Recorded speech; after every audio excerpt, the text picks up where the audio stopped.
Yeah. I love my HBCU. And boy, I love it, love it. I love it, love it. I love my HBCU. And man, I hope my team they won one. Yeah. I hope my team they won one. Yeah. Man, I hope my team they won one. I hope my team they won one. Yeah. I tune into the HBCU Sports Lab to see if my team won or lost. If they lost, I'm quiet as a mouse. But if they won, keep tab. I'ma do the dab, yeah. Dr. Cavil, he know what he be talking about. Mike and Charles, they know what they be talking about. They compress the analytic data with the hip hop. If you know them like I know them, they gon' tell you if your team, if they won or lost, and who the ball. So listen to Professor, yes sir, and pay attention, cause he gon' teach a lesson. This is Dr. Cavil with Inside the HBCU Sports Lab with Mike Washington, Charles Bishop. Welcome to episode 560 of Inside the HBCU Sports Lab radio show and podcast. The show that's covering the sporting HBCU dash for all things HBCU sports for institutions large and small, from the NAIA to the NCAA. We share insights and information on the HBCU sports culture, HBCU athletic aesthetics to facilitate the story of HBCU athletic programs, and simply the business of HBCU sports. Simply, we call it the HBCU sports pedagogy. I'm your host, Dr. Kenyatta Cavil, along with my co-host, Mike Washington, Charles Bishop, and A.D. Drew. We're filming from our home studios and sending a signal live to KCOH 1230 M studios with the Texas Radio Hall of Famer, Ralph Cooper, as well as Wilton Jackson II is in the building.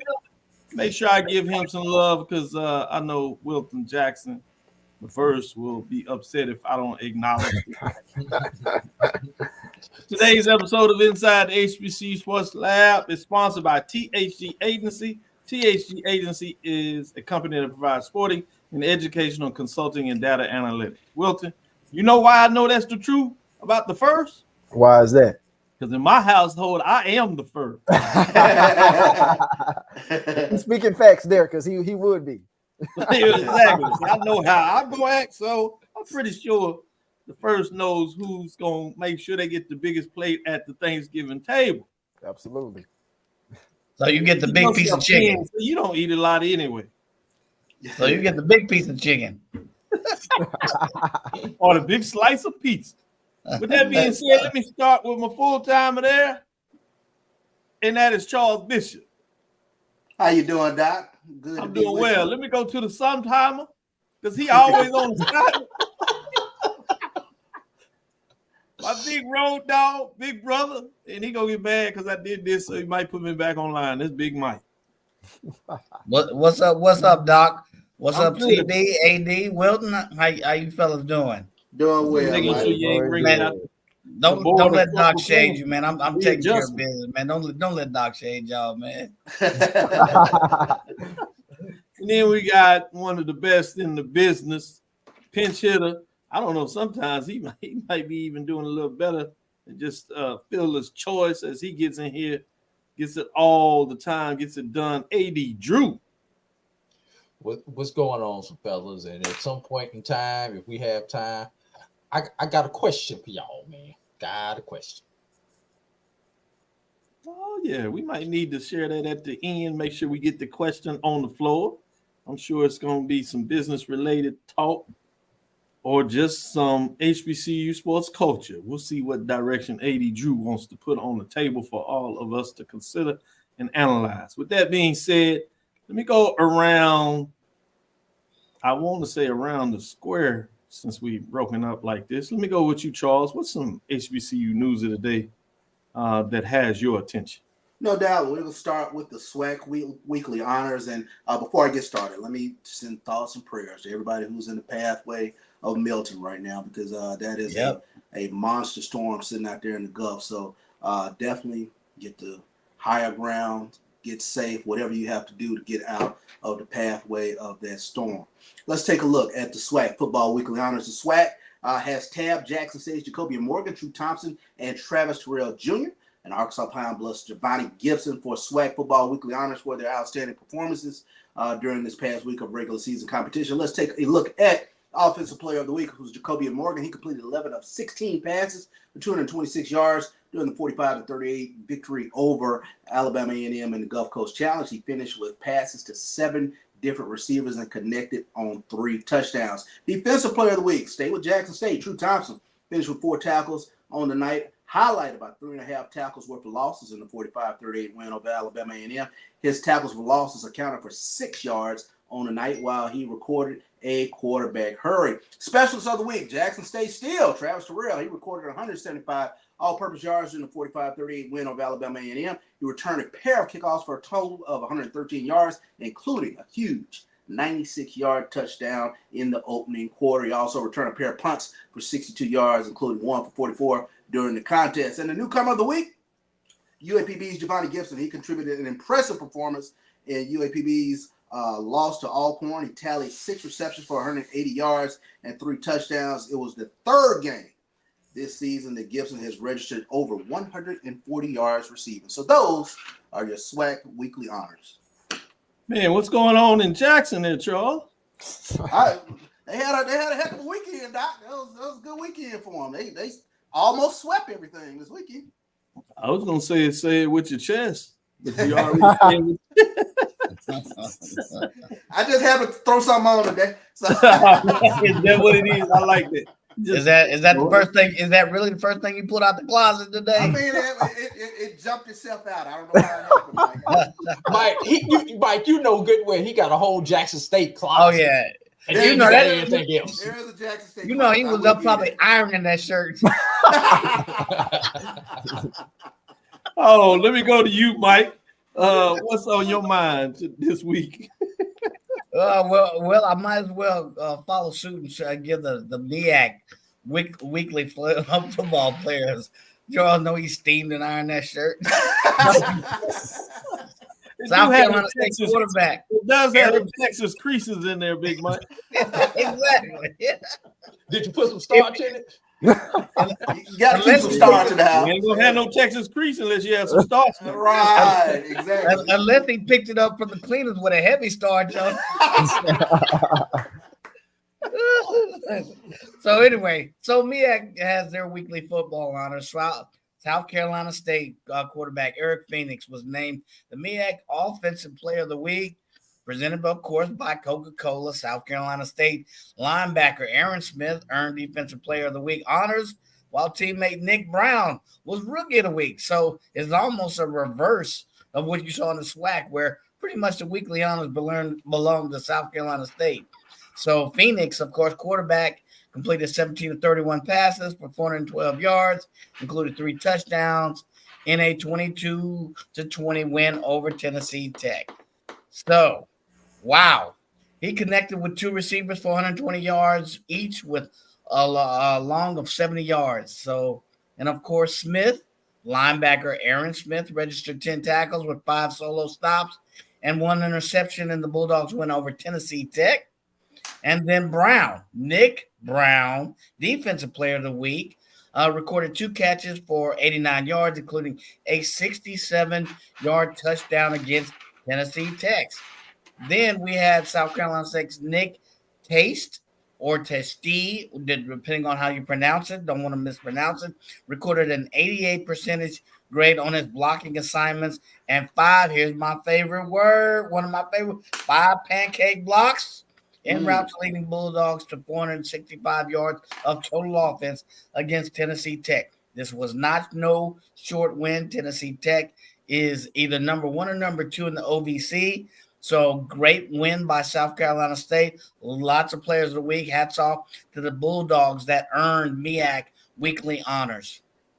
Man, I like that in the MEAC they do those offensive lineman awards, I should say, particularly when Mike gets a chance to talk about some pants.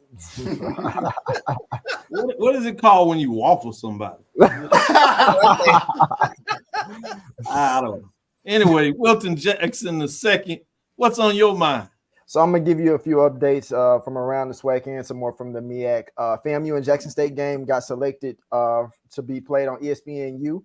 The upcoming Southwestern Athletic Conference matchup between Jackson State and FAMU was picked for national television. The game is scheduled for Saturday, October 19th at Mississippi Veterans Memorial Stadium at 2:30 p.m. and will feature 2 top teams in the SWAC East Division standings heading into a bye week for both teams. Also, North Carolina Central was named National Team of the Week and ranked in 2 polls from MEACsports.com. North Carolina Central was named the HBCU Plus National Team of the Week on Monday, 2 days after the Eagles notched their 3rd straight win. North Carolina Central is now ranked in both prominent FCS polls. They upended Campbell 45-14 behind 3 touchdown passes from Walker Harris and a 68-yard punt return touchdown from Darrell Taylor. It was a complete effort for North Carolina Central, which held the Camels to 281 yards of total offense. This is North Carolina Central's first national ranking since ending last season number 18 in the AFCA poll and number 20 in the Stats Perform rankings. Good stuff. Good stuff. Stats Perform rankings. People moving up in the world. We got 2 HBCUs with top 25 rankings. Last year, you know, I was excited from the standpoint, not just with the matchup, but we had 2 teams that were in top 10 in the FCS, most ranked polls. That was FAMU and North Carolina Central. Yep. Guess what? Both of them are ranked top 25. Are they on the collision course? Will they be able to make it through the finish line? Obviously, we saw what happened to North Carolina Central last year. Yep. Howard got in the way. FAMU was on that collision course, and they made it last year. But there's a matchup in a couple of weeks on Jackson, Mississippi against Jackson State. It features 2 top 7 teams in my ranking, according to the poll this weekend. Both of them also, you can imagine it's going to change next weekend. All of them might go up a little bit. FAMU is ranked in the top 25. Should be fascinating. It's been moved to ESPNU. So I'm intrigued about what that looks like since you jumped in here and talked a little bit about the top 25. Get ready to send me some love there, Jackson. I like what you're doing. AD Drew, what's on your mind? You know, I was kind of torn over which one of these 2 stories that I wanted to go with. So I'll just do a quick congratulations to Edward Waters and the city of Jacksonville for their accomplishment. I'm pretty sure you guys will get into it on Thursday's show. But I've got to get into this. I've got to get into the business side of sports because this is something that may have gone up under the radar for a lot of people. CIAA suspends St. Augustine's athletics for the 24-25 season. And this comes from CIAA.com. As we know, St. Augustine's did not play football this year due to all of the issues. We'll just say there were issues that are going on at St. Augustine this year.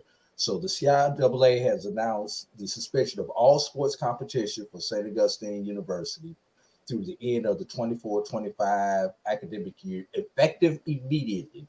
The CIAA Board of Governors decision was made after the institution's failure to meet conference compliance requirements. In addition to concerns regarding SAU's continued challenges to meet NCAA sports sponsorships and scheduling requirements for 24-25. Should St. Augustine's elect to continue participation, competition would not count towards CIAA's standings and seedings, nor will they be eligible for championship participation. The institution elected not to sponsor softball for the spring of 24, football, and volleyball for the fall of 25, leaving 10 remaining sports in the 24-25 season to meet NCAA Division II compliance standards. The compliance standards require each Division II member institution sponsors and competes in at least 10 sports, 10 sports each academic year. St. Augustine University's ability to compete in men's and women's cross-country seasons and to meet other compliance requirements and deadlines for the remaining sports programs to ensure eligibility and participation remains in question. And you can go to CIAA.com to read more into that particular story. Yeah, that was a tough story to read. Almost one that I wanted to open up with because, you know, oftentimes we open up when there is a death that we take a moment of silence. And fortunately, this is a suspension. So hopefully there's a way that they can come back and it's not a death. So I think it's appropriate that we waited. But that's some tough news in terms of HBCU, particularly for us. Obviously, the last thing you worry about is first the health of the HBCU in general, finances to move forward. But we're connected and talk about sports and how it works on the business side. And as you said appropriately, Drew, there were some business framings about that. So tough news there. What else you want to add on that? Yeah. I was just going to throw a question out. You know, unfortunately, we've seen this before. You know, we've seen St. Paul's close. We've seen Concordia and Selma close. We saw Payne, who took a step down and skipped NAIA and went to NCCAA a few years ago, coming out of the pandemic. So, and I'm just throwing this out here for discussion.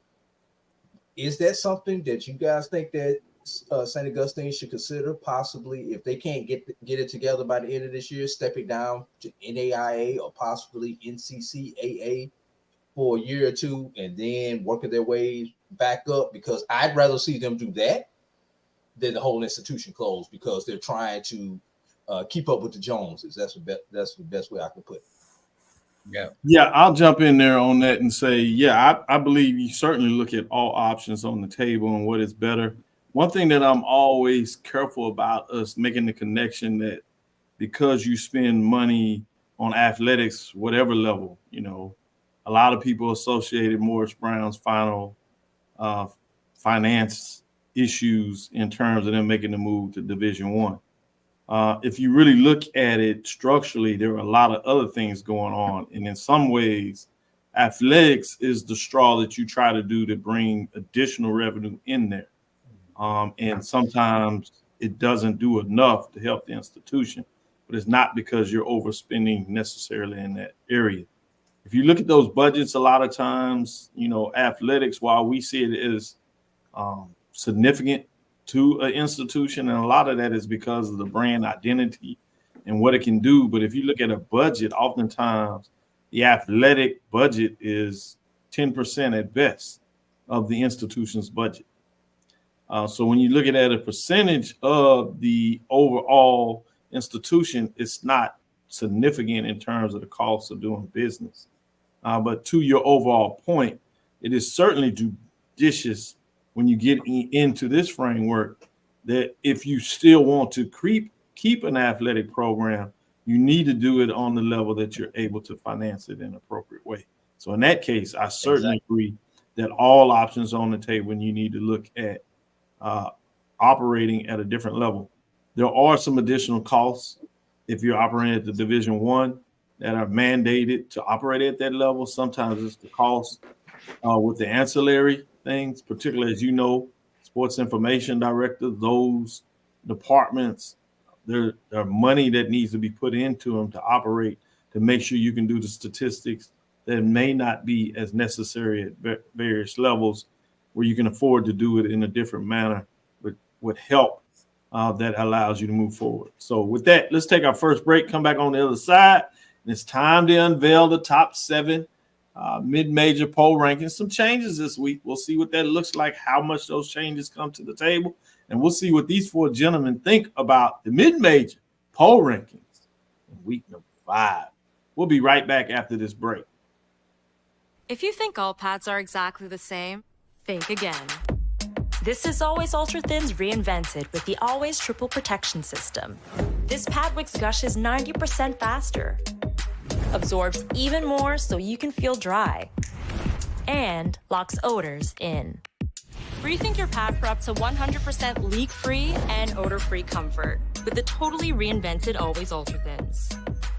This is always like never before. The Cavil Group is a Florida-based marketing and training consulting firm. We help businesses communicate to their target audience and engage them in conversation. We also help to expand their audiences, which will ultimately result in growth for those organizations. In addition to being a certified constant contact specialist, my colleagues and I are also certified in John Maxwell Leadership Principles. We use these proven principles to conduct workshops, training, and private coaching sessions for individuals and companies looking to take things to the next level. Contact us to schedule a free consultation. Issues today, don't delay, call Cavil. Nope. Come on, him? Ooh, I like him.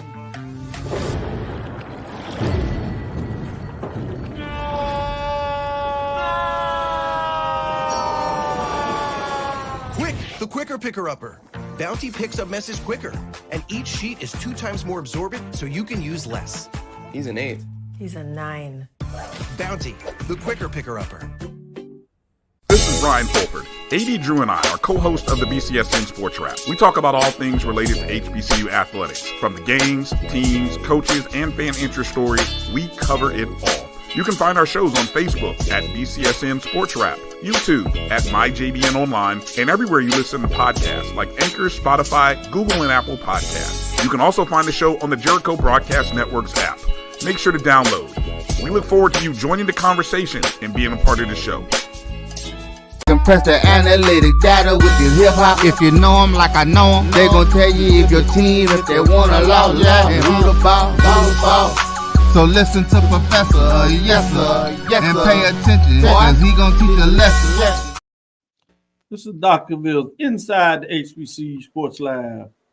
We have some additional news I need to share with you in terms of the poll rankings. I got to get your thoughts on the poll rankings in week number 5 as we get into the mid-major level. Let's look at those teams dropping out this week as we move forward into these rankings. We had one team drop out. Virginia State Trojans, 2-3, 1-1. They hit the skids. This was the team that was predicted to win the CIAA. A lot of us, including myself, thought they certainly would be ranked pretty high. I had them in the top of the rankings coming into the season. But at this point, they're struggling a little bit, played some tough games, top matchups, couldn't get it done on the road. So they dropped out, 2-3, 1-1 overall. Let's get into some of those receiving some votes this week. We have the 3 outside, essentially our top 10 that are receiving some votes. We end up going into the SIAC with Albany State. All that is, Mike likes to remind us around these parts. Golden Rams are 3-2, 3-0. Here they come. When we tried to bear them, starting the season 0-2, tough non-conference game. But they're on the move. Let's go to Alabama and talk about another team that's hot and on the move. That's also 3-0 in conference plays. That's the Miles Golden Bears to improve overall to 3-2.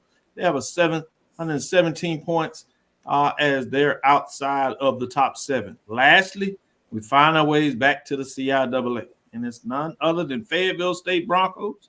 They improved to 3-2, 2-1 overall, 101 points, and they continue to be in the mix.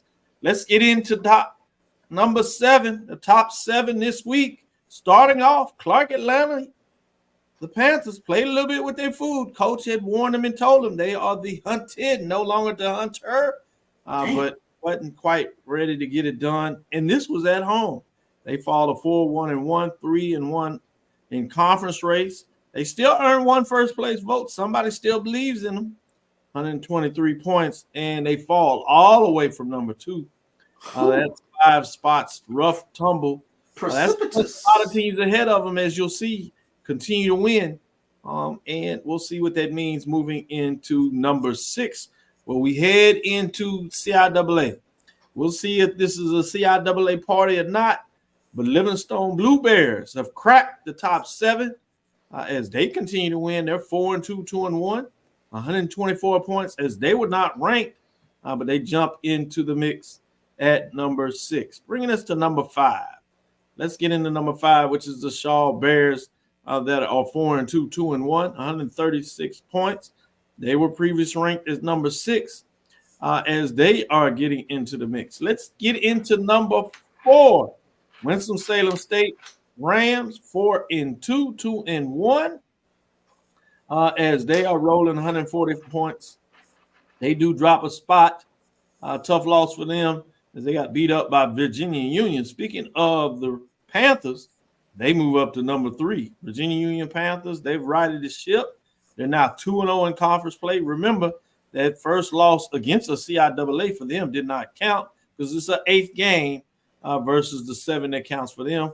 And they improved to 3-2 overall, 171 points. Here come those Panthers. They move up 2 spots from number 5 as they are now rolling. At number 2, West Virginia State, the Yellow Jackets, are rolling at 4-1, 3-0. 1 first place vote, 175 points. They opened the season with a loss, but guess what? They won 4 straight, and they're 3-0 in the conference race. They are getting it done. They move up 3 spots from number 4. 3 is the number 1. It shouldn't surprise any of you by now. If you're still doubting Johnson C. Smith, the Golden Bulls, particularly after our interview, I don't know what to tell you. You need to go get into another business. This Johnson C. Smith, this is the 5th consecutive week that they made a believer out of some people as they are number 1, 3-0 in terms of the conference race. They've added some first place vote. They added 2 this week. They're up to 7 first place votes, 198 points. The only undefeated team overall in the mid-major division is none other than Johnson C. Smith Golden Bulls, and they are getting it done. I'm going to start with you, AD Drew. Out here in front, a Division II extraordinaire. Let me straight to you and get your thoughts on week number 5, the mid-major division football poll ranking. The 7 that you have in there, I really can't argue with this particular 7. Although in my personal poll, I flipped Union and West Virginia State. I like that. Tell us a little more why you made that flip. And both of them play tough, competitive schedules. True. And maybe it's a little biased. I know West Virginia State doesn't sit in an HBCU conference, so I'm a little biased. If all other things are equal, I'm gonna bump that team who's in the HBCU conference up a little bit. I'm just being totally honest with you. But so that's why I put Virginia Union. And that the loss Virginia Union had to Johnson C. Smith doesn't look as bad now as it sure. did when it happened. What's that been like 3 weeks ago now? Mm-hmm. Now the loss Virginia State, who's receiving votes, took to Winston-Salem, still to be evaluated because Winston-Salem has now lost another game, lost the conference matchup. So those are the type of things that you have to look at. Obviously, hold up, Tuskegee lost to Johnson C. Smith. That loss for Tuskegee looked terrible. Right. Looking back at that loss 6 weeks ago to now, right, that's a good loss for Tuskegee. Now, the loss of Savannah State, some people were still questioning that loss until they went out and beat Clark Atlanta. So now that loss is not looking as good, but now people are questioning the Clark Atlanta loss. Like, how you lose to Savannah State? So these are the type of questions that, as you're punching your buttons or typing your text or whatever you need to do, these type of questions that you have to ask these people. And for the SIAC, and I'm gonna end it on this, everything's gonna play out these next couple of weeks. Yeah. What I am afraid of in the SIAC, if these teams beat up on each other, as strong as these CIAA teams are, the SIAC will be left out of the Super Region 2 part. That's a real possibility. It's a real distinct possibility because Fort Valley still has to play Albany State. Albany State has Miles, and let's see, Miles has Clark and Albany State. So that's always a game. Tuskegee. So if you see these teams clash and knocking each other off, remember you have to finish in the top 9 in order to get that automatic as the conference champion. And to your point, where they started in the non-conference play have them fighting an uphill battle. So you start turning in the conference play, it can get really tough.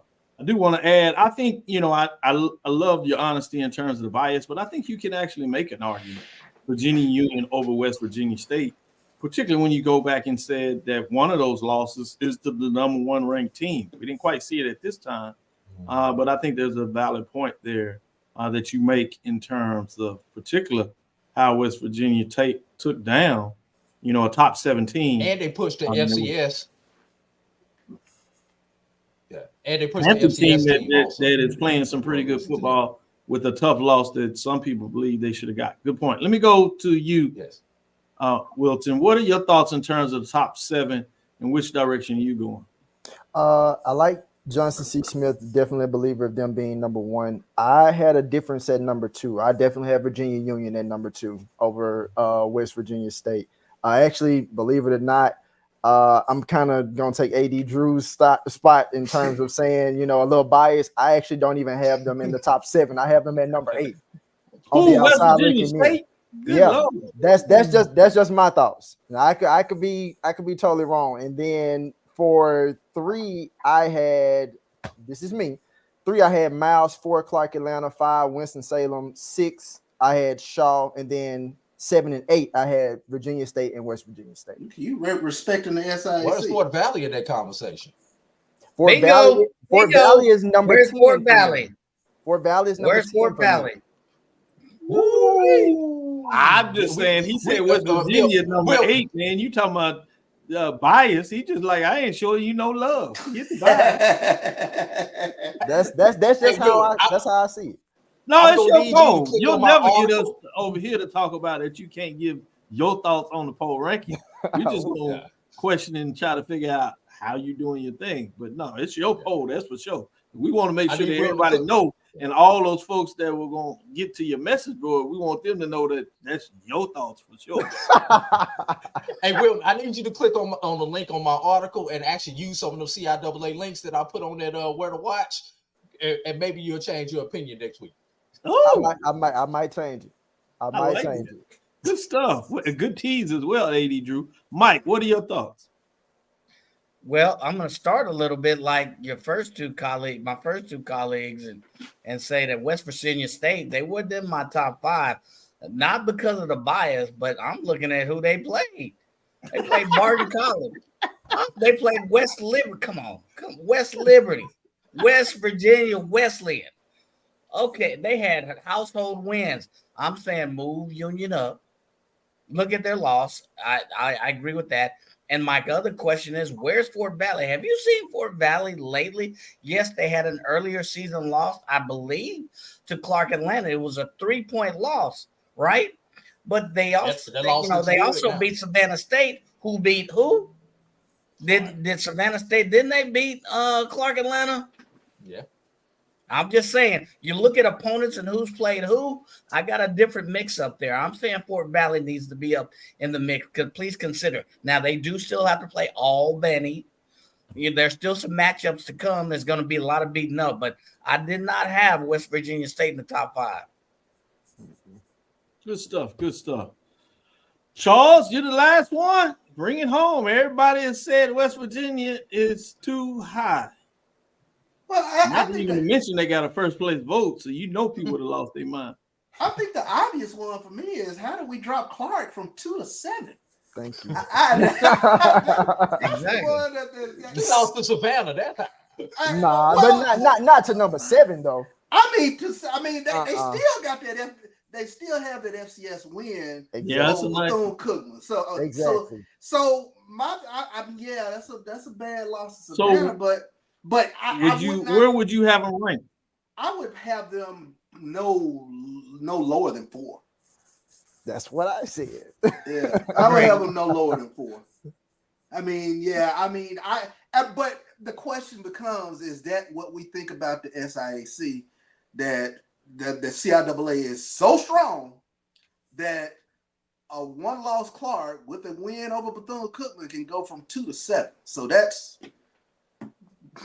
I have to have Clark slotted in there somewhere much higher than 7. Ratchy. I think y'all make some good points there. I'm not sure if I'm with you, but I think there's some points. This is a week-to-week poll, and you give your opinions week to week. Right. So we'll see what it looks like next week when you give your poll. Your rankings and your votes, and some of y'all are showing out with a little bit of Votes in your thoughts. I like you. I might bring you back. I knew it was coming. The CIAA swept the SIAC. True. I know. Bad. Yeah. Yeah, you're right. Yeah. Which is one of the reasons why I think it hurt Clark Atlanta when they had the loss. When you compare, and it gives a little bump to the SIC. Dang, the SWAC had more losses to the SIC. That's pretty clever. The other thing that it's taking so long for the SIC teams to jump in. So I think there was some close numbers in terms of Albany jumping in. But when you look at the head-to-head of conferences, it gave a little more bump from Livingstone in terms of the Blue Bears jumping in there. So I was intrigued to see if anybody would have thought about that. Now, as things keep rolling, can Golden Rams keep winning? I think that puts them in a position. And as many people have talked about, the churning in the CIAA is going to get to a point is how long can they maintain staying in the 7? But the thing that changed about that, it was like you have like the Blue Bears. They come out of nowhere. Well, you knocked down Virginia State, but then you got Blue Bears, Livingstone winning, and they find a way to jump in before Albany State. So it's fascinating when you look week to week at these polls and what's taking place. And it makes it interesting when you look at some of these key matchups, particularly with all the CIAA, SIAC matchups in the early season. I think it makes a great fun. Dr. Cavil, we are at the halfway point of the season. And Already. in the CIAA South is above 500. Oh, I'm glad you pointed that out. When have we ever said that? I'm glad you pointed it out. And you said that on Sunday, and I went to borrow it again. So I'm glad that you brought it on to the table. Because I'm not sure, to be frank with you, if we've ever said that before, this deep into the season, that the entire, what was formerly known as the CIAA South. And, you know, we got our resident excellent CIAA Rams, WSSU Ram fam on it, and he would correct us, but I would believe, since I've been covering this for a while, I'm not sure that has happened. Certainly not in the recent future. With that being said, let's take another break, get on the other side. Let's talk about some key matches. See what you're talking about. Addition by subtraction. Say it all. That's mean. That's Ow. Yikes. We'll be right back after this break. At AutoMasters LLC, our mission is to serve our community by providing quality automobiles at affordable prices. All of our vehicles are inspected and certified to offer you the confidence in knowing you have a quality vehicle. Our goal is to provide you with a seamless process and positive experience for your automobile purchase. Financing recommendations and specific vehicle inquiries are available at your request. You can find us at www.automasters06.com and follow us on Facebook and Instagram. Also, please feel free to contact Terrence Miles at 601-927-7794. And oh yeah, tell him Sonia sent you. Compress the analytic data with your hip hop. If you know them like I know them, they gon' tell you if your team, if they wanna loud, and who the ball. So listen to Professor, yes sir, and pay attention, cause he gonna teach a lesson. This is Dr. Cavil inside the HBCU Sports Lab. I want to get into some of these games this week, and I'm just going to go around and ask you, what is the biggest matchup that you have on your mind for this week? And if somebody takes your matchup, you can say that was also yours, but then I want you to go to another one. And I'm going to go to you, Wilton. I'm going to go to you first in terms of what's your big matchup that you're looking at in week. And if you would, you can go mid-major or major division. We're going to look at both of them in the last few segments. So you can tell me your thoughts. I think I might actually try to sneak in too. From the bigger major, I would definitely say Southern at Texas Southern. Texas Southern is still a team trying to, figure its way out, dealing with quarterback issues, what would that look like? Southern is a team still trying to find its way. And then this is coming into the middle of October. We know that the SWAC West is going to be the SWAC West. It's going to be wacky until the end. And so I'm interested to see, can Texas Southern, I feel like if they get this win, that could help them, get back to where they started with that level of like motivation that they had after getting that first win against Prairie View, where we thought that, hey, this might be a different Texas Southern team that we're expecting to see.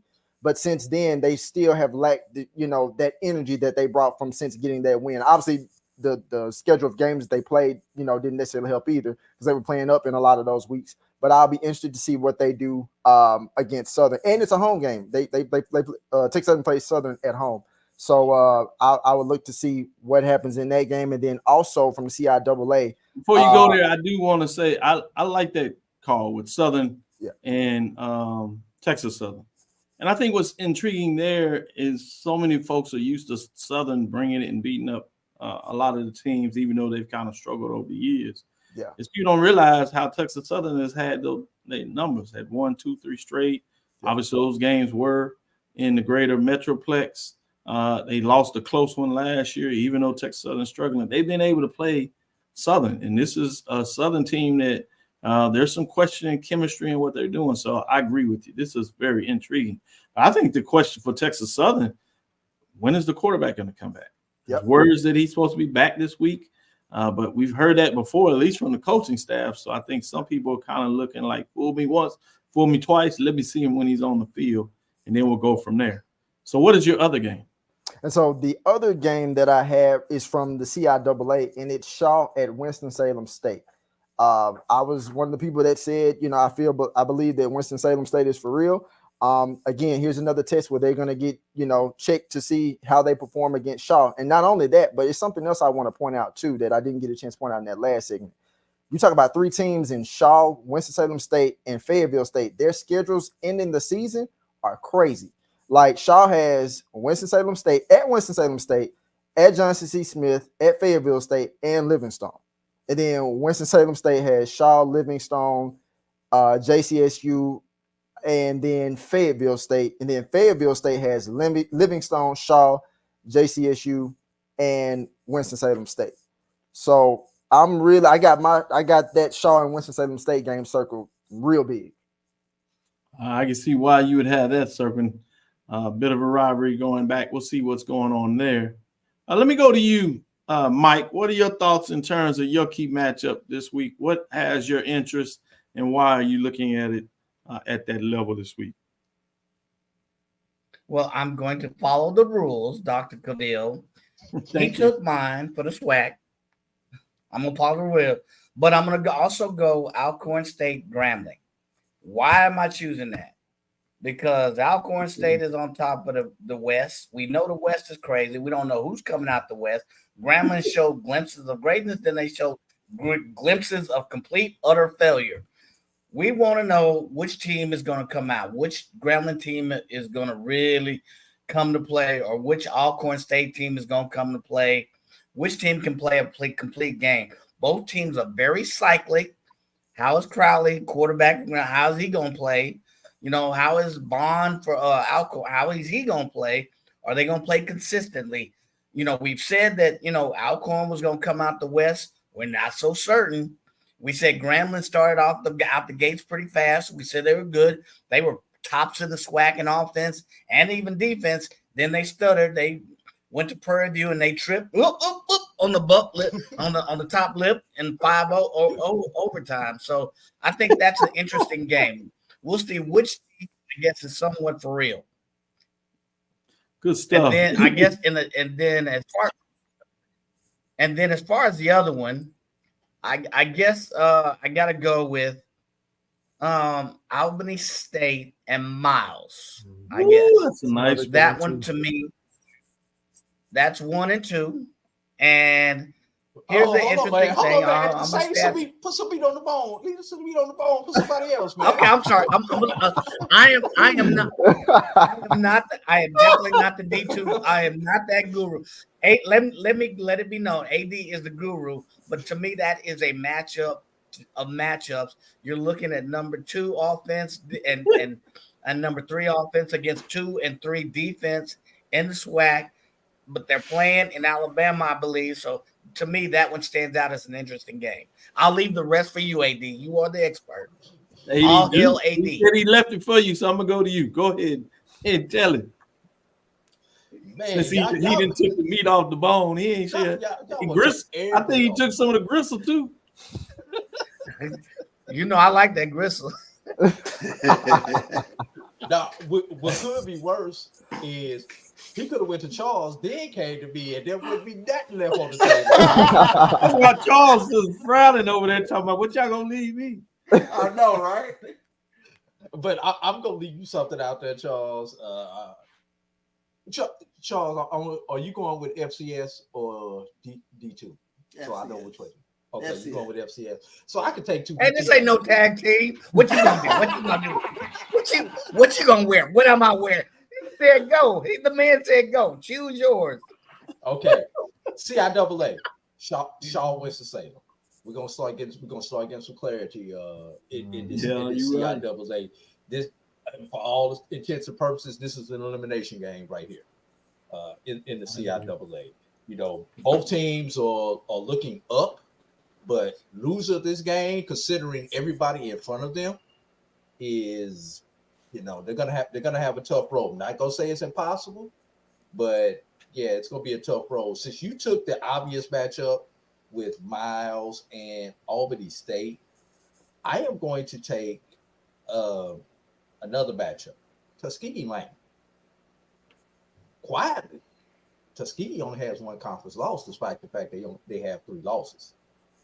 So all Tuskegee needs to do is sit there and play possum, and because Tuskegee can actually control their own destiny. They have Clark Atlanta on their schedule. They have Miles on their schedule. Who are 2 of the teams in front of them? Clark Atlanta and Miles. Mm-hmm. So, you know, quietly they can play possum and sneak their way into the championship game. Good stuff. Good stuff. I really like all the breakdowns thus far. We're going to go to Charles. In terms of what you said, AD Drew, with that matchup, Winston-Salem State and Shaw, I like the fact that the loser really puts themselves in a difficult position to try to mark the territory to move up, because you're getting to that point where if Johnson C. Smith continues to win a game or two, they're going to put in a pretty good place to lock up that 1 or 2 spot, particularly when you add up some of these head-to-head matchups. So it's going to be interesting going on the stretch to see can Golden Bulls continue to kind of push that magic and the great ball that they're playing, as well as Virginia Union. Are they going to get a foothold and try to lock in that second spot or find a way to get in the number 1 spot, as many people thought they would be at the early year? It really changes things when you move away from those divisions in terms of you can't have the cheat code and just find a way to get it done in the division and maybe have a great game in the championship game, which we hadn't saw in any of these conferences in a while other than the SIAC. With that being said, Charles, what direction are you going? I'm going to go with the Friday night game, Prairie View and UAPB. I mean, if Prairie View loses, it's basketball season. So their back is up against the wall every SWAC West game from here on out. So, you know, that to me takes on a certain level of significance. Every time they go out, they already have 2 losses in the SWAC West. I think we already talked about Southern and Texas Southern. Will the quarterbacks come back? Will the healthy quarterbacks come back? Whether you're talking about KJ Cooper with Texas Southern or T-Set with Southern. I think that's going to be a huge question sitting out there because they have been probably the most effective quarterbacks for the respective teams. And, you know, and that game, I think, just goes a long way towards fan bases being like, okay, we got something here. And I think that's going to be important coming out of this weekend.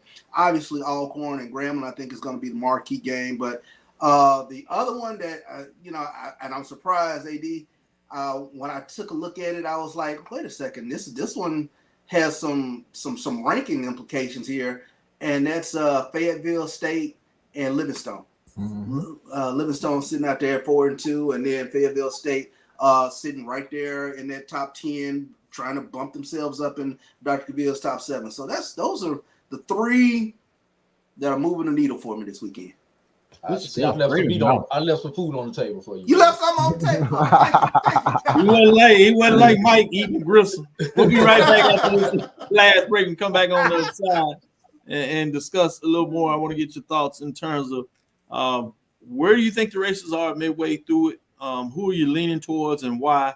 And we'll look at it from that angle right after this last break. Hey, grab me one too.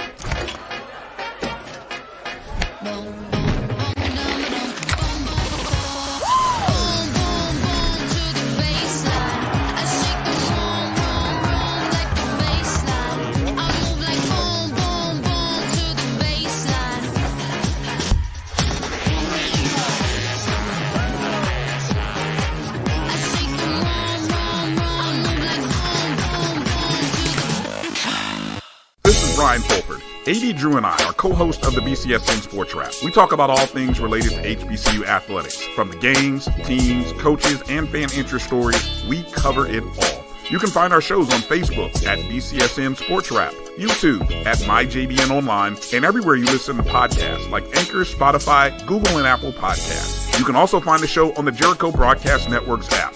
Make sure to download. We look forward to you joining the conversation and being a part of the show. This is the Dean of the College of HBCU Sports, Kenyatta Cavil of Dr. Cavil's Inside the HBCU Sports Lab with Mike Washington and Charles Bishop. Come mix it up in the lab where the course lecture is in session every Tuesday from 6 o'clock p.m. Central Standard Time on Facebook Live, YouTube Spreaker, or the BCSN app. As we discuss all things about the HBCU sports culture, including exploring the week that was in the sporting HBCU diaspora, as well as the upcoming week of HBCU sports. With me, the Dean, the College of HBCU Sports, on Dr. Cavil's Inside the HBCU Sports Lab with Mike Washington and Charles Bishop.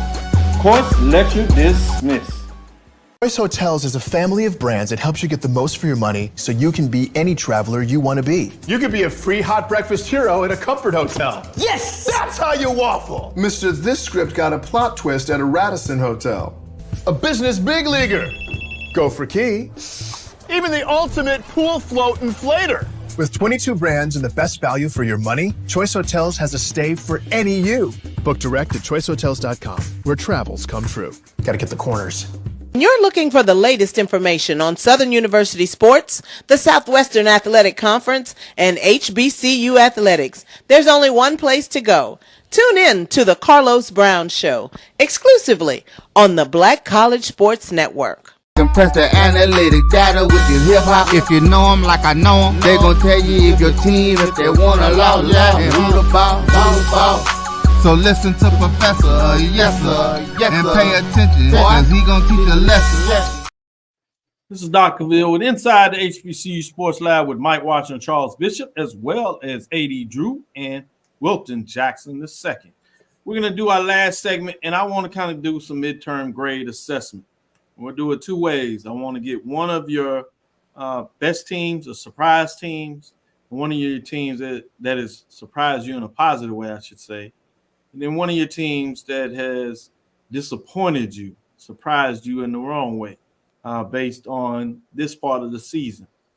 Obviously, in the MEAC, that's going to be about some non-conference play. Can't really do much in terms of that because only one conference game is being played. So a lot of folks could really flip their season if they can find a way to get hot in terms of what they do in conference play and change your midterm grades and kind of ace your final exam and find a way to flip your grades in that manner. But with that being said, it's midterm.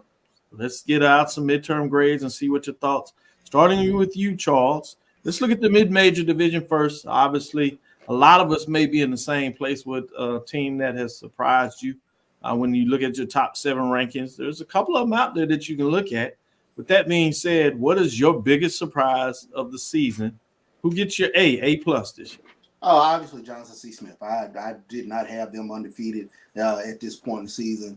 6-0. Tremendous what they've been able to accomplish thus far. Probably, well, I'll go B+ would be Clark. That was an inexplicable loss this past week, but was it? I mean, were we expecting that much from Clark? So Clark might be an A-. Yeah, I was like, you tough. You give him Right. like, you talk about me dropping the 7. You gave him B plus. What Yeah. up to the A minus, man? They're probably Play A the minus. season. With that being said, we'll come back and ask your biggest disappointment, but let's stay with those that are on top as we go around. Let me go to you, Mike, in terms of your thought. Who was your biggest disappointment in terms of the mid-major division? Biggest disappointment? No, I'm sorry. Who did the best? I'm saving the disappointment for later. So who is your biggest surprise? I should say. Excuse me. Biggest surprise to me. If you'll allow me, Yes. I'll go with 2. I'm going to say Johnson C. Smith for the same reason Charles said. Nobody thought they would be up here, but here they are. Look at that, undefeated.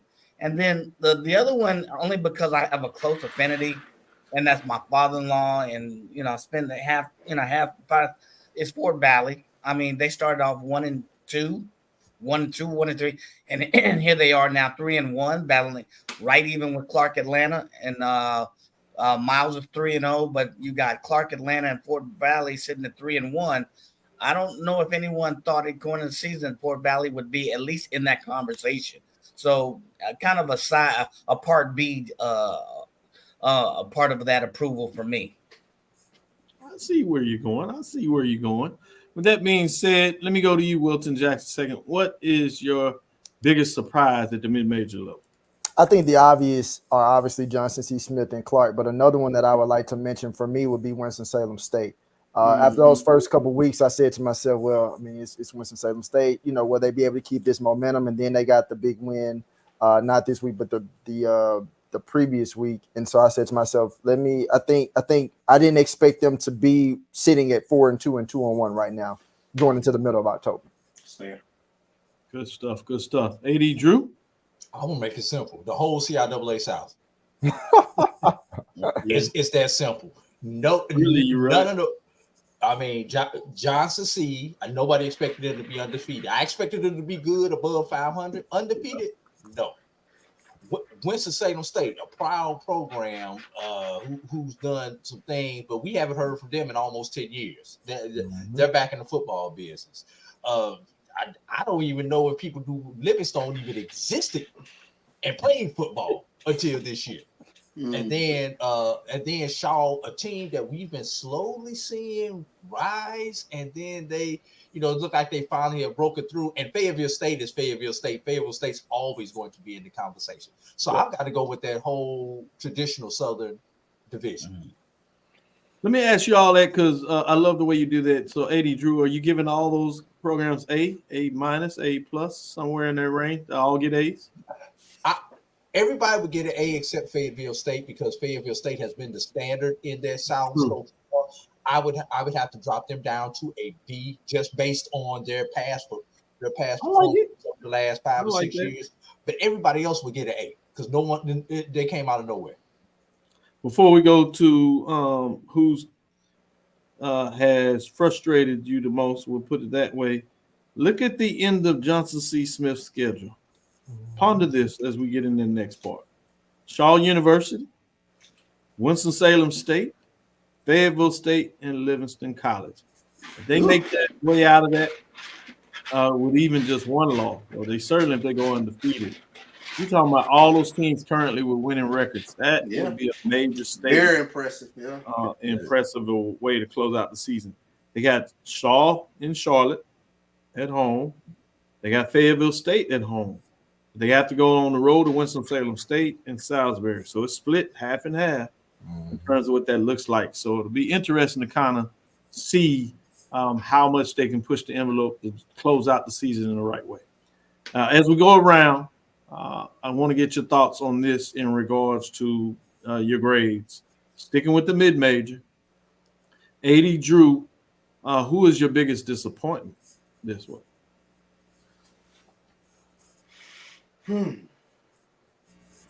At the mid-major level. Who was that? You. I'm sorry, you, Drew. Oh, we're gonna go reverse. I'm sorry. I had my internet buffered for a second. My biggest disappointment is Ever Waters. I see that. We saw them come out. Yeah.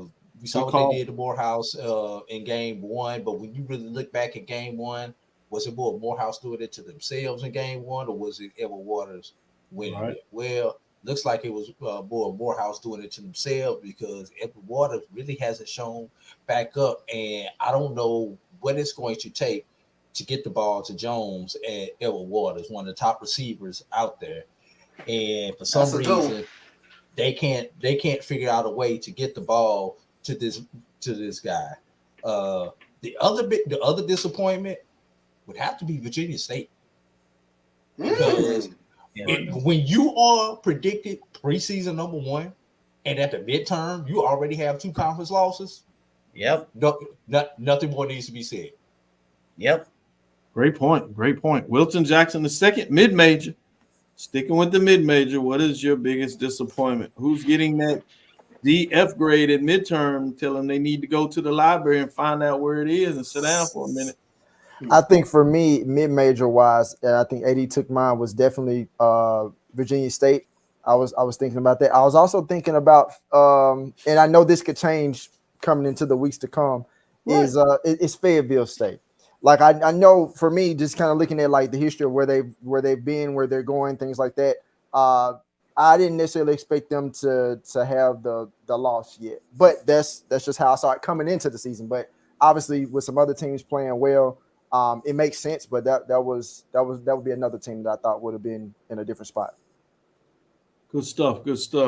Mid-major, Big Mike, disappointments. Who's getting that D and F grade, and tell them they need a little more study time. Go find. Not being a mid-major guru like my friend AD, I was going to the preseason rankings quite naturally. So I was going to choose Virginia State. But however, I'm going to go with another one. A couple of years ago, back to back, we were talking about what was it? It was Bowie State. You hit the nail on the head. Yeah. Bowie State. Another one. Yeah. For a while, for me, we were talking about Bowie State running thing. What was the quarterback? Amir Hall. My goodness. To me, and they forgot how to play football. They are 0-2, 1-4. Yes, maybe there was a transition year last year, but outside of Virginia State, I would have to, for me, Bowie State. We spent 2 or 3 years talking about how much of a powerhouse they were. So to me, that's the other. About 5 years, Mike. Yes. Perfect. Charles, mid-major, disappointments. Yeah, I think Mike hit it on the head. I think Bowie State was going to be my disappointment just from the recent history, and now no Damon Wilson, and it's just gone in reverse for them. So it's surprising to see them at 1-4, 1-2 in conference play. Obviously, Virginia State, with all the expectations coming in with Virginia State coming into the season. But yeah, I mean, considering what Bowie was, Bowie going back to being Bowie. Wow. Yeah. Well, it's a nice one while they have it. Yeah. Let me ask you this question: Tuskegee, 2-3 overall, but they're 2-1 in conference race. Can you call that a disappointment? Is that the C because they C plus, B minus? Because they are 2-1 in conference play, which means they are squarely in the race. But the early non-conference play at 2-3. Give me your thoughts. Let's kind of go around. I'm gonna save you for a long. Right, I'm gonna save you for last, because you'll give everybody the cheat code. Charles, sticking with you. What do you, Tuskegee? When you take a look at it, bad loss to Savannah, or was it? I was gonna say bad loss to Savannah State, but Savannah State did knock off Clark, so I don't know. Right. I don't know if Tuskegee is a disappointment, but they're a solid C right now. Good stuff. Mike? I give them a C because I don't look at who they lost to. I look at they beat Edward Waters, they beat Morehouse. So that's kind of the second tier, at least right now. Second tier of the SIAC. They were picked number 3 or 4 coming into the SIAC in 2024. So until they see some other, I don't see them anything above a C considering their current win-loss and where they were expected to be coming into the season. And they should be favorites in most games. We got Clark and Miles. Until November. Yeah, until November. Until November they got the gauntlet. Yeah. Brandon King is not nice. He said Bowie State is Benedict. Without those coaches leave and they fall on their plate. Benedict has won a couple of games now. They bounced back to a couple of early losses. They got one that was kind of helped them out against Edward Waters, but that's another conversation. I think AD Drew litigated that. As well, really it was Brian on the AD Brian show, I should say. With that being said, Wilton, where are you going in terms of Tuskegee? Tuskegee one of those losses is to a FCS program, Grambling. Right. They're 2-1 in conference play. Are they a disappointment? I wouldn't say it's a disappointment. I say that they would be somewhere in the middle. I mean, just where they sit right now. I mean, because you look at that Johnson C. Smith loss, they lost 21-13. And so I didn't expect them to be, well, initially there was a possibility they could have beat Grambling considering what Grambling was in previous years. But and you look at the wins, it's like Edward Waters and Morehouse, not two teams that's just like gonna jump out at you right now. But they could be one of those teams. I don't know if it's gonna be this way, but every season there's always a team that's somewhere in the middle that finds a way to kind of sneak into the end. Not necessarily saying they win a championship, but they make things interesting at the end. And so if they could take advantage of a game against Lane on Saturday, get a win against Kentucky State, potentially get a win against Central State. Again, November is terrible for them. You got to go to Clark Atlanta, you got to face Miles, and then you end the season with Alabama State. So it's just, I wouldn't say disappointment, but I just think that they're just somewhere in the middle for me. It's the Golden Tigers. You can't see your way to a championship. I know it had C at the beginning of it, but AD Drew. and the way you said that is so true. You know, you talk about the FAMU fan base being arrogant, that Jackson State fan base being arrogant, that Southern fan base being arrogant. And I'm here to tell you, that Tuskegee fan base is just as arrogant as those fan bases that you are. You're right. And now I have to be careful because I wear an M on my hat now, but I've got to go back and put the Tuskegee cape on to have this conversation. There's no way in hell Tuskegee is supposed to lose to Johnson C. Smith. That's just the mindset. Right. We were supposed to go in. Excuse me, I got to stop saying we. Tuskegee was supposed to go in and upset Grambling. You got to remember, there are people who still remember when we beat 3 SWAC East teams in the same year. You're right. And if they weren't going to beat Grambling, they supposed to at least look good at playing them. And you're right. That's just the Charles. I'm just telling you the mindset. Wait a second. They weren't going to beat them, but they were supposed to be close. No, he's talking about the mindset. I've seen some Jackson State fans and some Southern fans talking about we're going to win this FBS game. I know Charles sits up there and tell him, like, I don't know about this. But there's some fan bases, and you know this, out there just thinks you're supposed to win by 40, literally every team. They just that's absolutely Jackson State's fan base. I can tell you that without the Savannah State game, once again, there's no way Tuskegee loses to Savannah State. You know, that's just the mindset.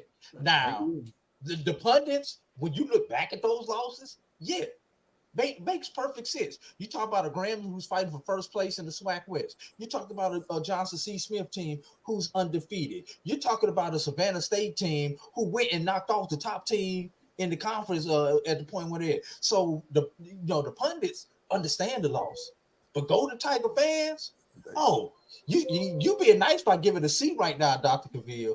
You're looking at a D. You're looking at a solid D for the Tuskegee faithful. I do remember when you had that on Facebook where the guy came out there and he just blasted. Yes. So for the Tuskegee, the winningest HBCU in the nation, but Tuskegee does not play a football game for the next 10 years. And the number 2 team goes undefeated. They still will not catch Tuskegee in total wins. That's the mindset. That's a fact. Tuskegee don't have to win a game for the next 10 years and will still be number 1. That's a hell of a statement. Great point. I'll leave it right there. Thanks for breaking that down. And I think Charles has a little bit of pushback on you, but we'll save that for Thursday. And we'll give out our grades at the major division level. I pushed it out and extended and gave it a little tease on purpose. So for you all that can join us on Thursday, make sure you come back because I want to get those major division grades and talk a little bit more about some of those major division matchups, top matchups, and see where you're going. We'll look a little bit more in terms of some players and some key personnel and what is it going to take for a couple of teams to get the win as we move forward. Let's call it a show for today. Thank you for listening to Inside the HBCU Sports Lab. Make sure you share our podcast with your friends and colleagues. I am Dr. J. Kenyatta Cavil. That's the Dean of HBCU Sports. Come from inside the lab in the College of HBCU Sports with Mike Washington, Charles Bishop. Again, we want to thank you for listening to Dr. Cavill's Inside the HBCU Sports Lab with Mike Washington, Charles Bishop every Tuesday and Thursday right here at 6 o'clock. We'll be back again on Thursday to give a little bit more as we lead into the weekend, another big weekend, particularly when you go into the Western Division of the SWAC. It gets real intriguing with all teams playing each other. Obviously, some key matchups in the CIAA, top 7 matchups. In the SIAC, some teams are trying to fight to make their decision and make a difference in terms of what they're going to do at the conference race. And then some of these folks want to change their grades for the end of the season. We'll see what happens right now. It's tough looking for some folks. Some folks need to just keep chugging, keep on making good grades, but grades can change. Mess up on the next test if you would, and you get grades going in another direction. We look forward to next week, as we look forward to Thursday to give you updates on HBCU sports. Obviously, we'll see you Sunday morning at 9 o'clock as well. I'll be on the road in the airport to give you those updates. But follow me, Dr. Kenyatta Cavil, on Twitter, Facebook, and Instagram. That is DrKenyattaCavil. Again, I call it Twitter because I can. Inside the HBCU Sports Lab 1 on Twitter, Facebook, and YouTube is simply Inside the HBCU Sports Lab. Dream big. Continue to move forward. We will talk with you soon. Charles. Of course. Mike. Lecture. Wilton and AD Drew. Dismissed. Oh, man, synergy. Nice. Man, you gotta say it with a little bit more umph than that. Come on. And they saying they want to support talk. Like, come on. Like